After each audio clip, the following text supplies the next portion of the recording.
Ladies and gentlemen, you're watching TSN, the Terriers Sports Network, and there's reasons to be celebrating here in Brooklyn Heights as the Terriers were just named the Northeast Conference champions. They beat SFU 66-54 was your final score, and there's a lot to talk about, so let's get to the action right now. And let's bring in Terriers Sports Network analyst Garay and Alcala.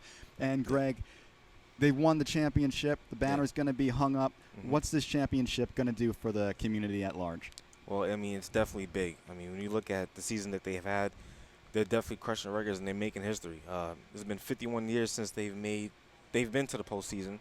It's been the second time since the 2001 season that they clinched the NEC conference, and it's the second time since the 1998-99 season since they, reached 20 wins. So, I mean, you look at the seasons that they've had so far. There's 2014, 2015 campaign. I mean, it's been an eventful year. I mean, they won 20 games, finished the season. Well, didn't finish the season, but they have 2 more games left. But, they're 20-9 right now. Like you just said, they just beat St. Francis University today. And, I mean, when you talk about the community, I mean, this has been a school that's been here for quite a while. The community hasn't seen, the kind of year that this team has had in, in a long time. So, I mean, it's galvanizing the community. You're seeing a lot of people showing up to the games. And, it's definitely a great thing for this school. And describe the playoff atmosphere here. Yeah. You see a lot of players, a lot of fans coming out, cheering on their players. You see the big posters of the faces of Jalen Cannon, Brent Jones. It's always nice to see. And the crowd describe how the atmosphere Jones was and here at the Omer. Physical Education Center. Well, I mean, it was a great atmosphere. One being because it was senior day, so it was the last time that our 4 seniors and Jalen Cannon, Brent Jones, Kevin Douglas, and Lowell Umer, it was the last time that they will play on this floor, as student athletes. So you got to see the the ceremony before the game, and all 4 guys came up and got to take pictures with their family and the coaching staff. Actually, when Brent came out here, he actually brought the entire team out here to take a picture with him. I thought that was great. So I mean, it was a great atmosphere, like you said. With the success the team's been having, a lot more people are showing up to the games. You're seeing people in the stands with the players' faces, like big cutout boards. And you've seen a lot of posters, and you even had people sitting on top of the second bleachers on the second floor for this game. So I mean, with the success they're having, people are showing up and they're getting a lot of press. You even saw Brooklyn 12 News here doing a story on the team. So I mean, it's great. They haven't won in a while. It's been a long time coming, and they're finally doing it and they're reaping the benefits from it, not just on the court, but from the community as well. So.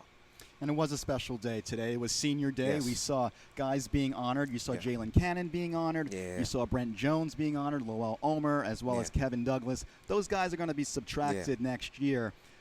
Are we going to miss those guys? Or actually, we are going to miss those guys. So how much are we going to pretty much miss them for the rest of the year? Well, I mean, the Terriers are losing a big chunk of their core. And those 4 guys, they almost all came in at around the same time, either 1 or 2 years apart. But it's been that 4 that's pretty much revitalized, this program pretty much. Brent Jones, since he started here, from being an undersized guy, he's become a floor general, a really complete player. Jalen Cannon has become one of the best players in the entire conference, playing down low as an undersized forward.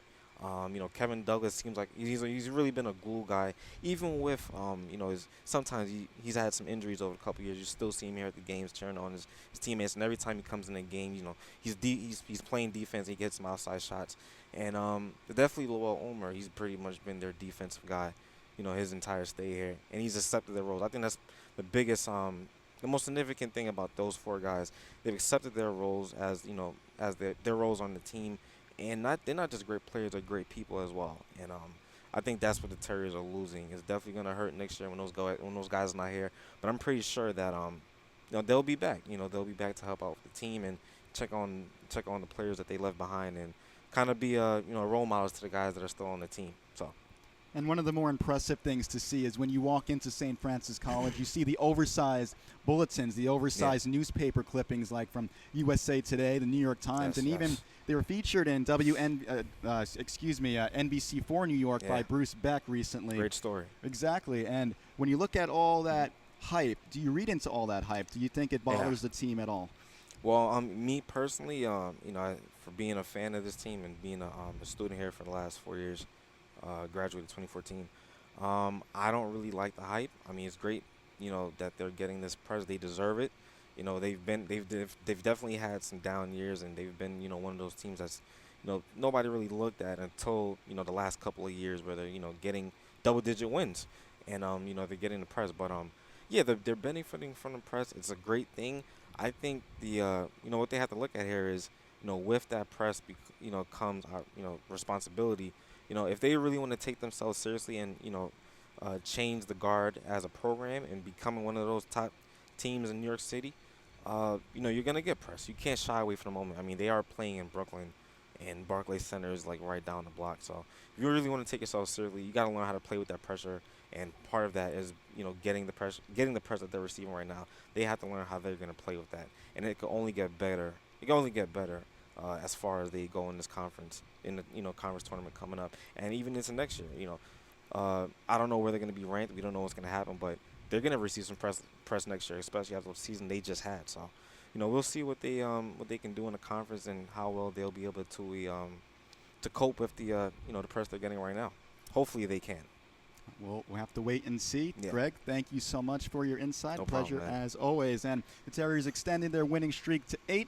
They win 66-54 here at home, locking up their Northeast Conference Championship. And for more information on the latest news, features, and exclusive multimedia content from around the college as well as from around the Northeast Conference, you could check us out on our website, as always, sfcathletics.com. And for more information on the latest stuff going on our social media platforms, Facebook, Twitter, as well as Instagram, we got some neat stuff up there, so go ahead, comment, like, subscribe, the whole trifecta. We'd like to hear back from you in regards to this 2014-2015 campaign.